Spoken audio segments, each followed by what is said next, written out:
So this winter has been really cold, really icy, really snowy, and we are just getting into kind of the end of winter, beginning of spring here with the month of March.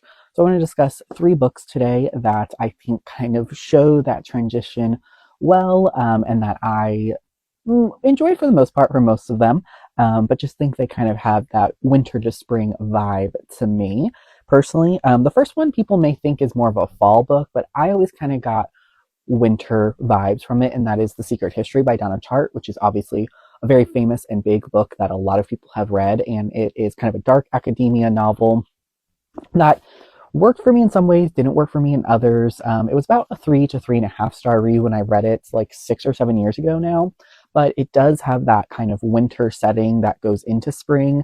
So it's very chilly, very cold. I think perfect for kind of ending the winter season if you haven't gotten to this one quite yet. But then a good transition book that I feel into the spring season is The Raven Boys from Maggie Stiefvater, which is obviously like a YA fantasy.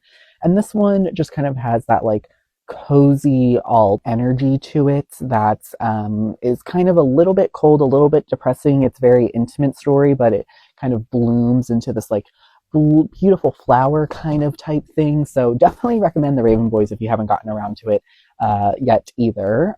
Definitely enjoyed it. But then a third recommendation that I think is really a spring book, not at first glance that you might think about, but The Long Way to a Small Angry Planet by Becky Chambers. This is a sci-fi story, but it is kind of about family and about going out and exploring the world and kind of where you come from and where others come from and learning about others. And I think the spring is a time that people kind of get back out there. They're getting ready for summer. They're getting ready to kind of do all of the fun things. And this is the perfect start to a really fun series. So yeah, those are my quick little three recommendation books for kind of winter to spring transitions. So if you agree or disagree, let me know, and drop down some other books that you think are perfect for this winter to spring transitional period to read.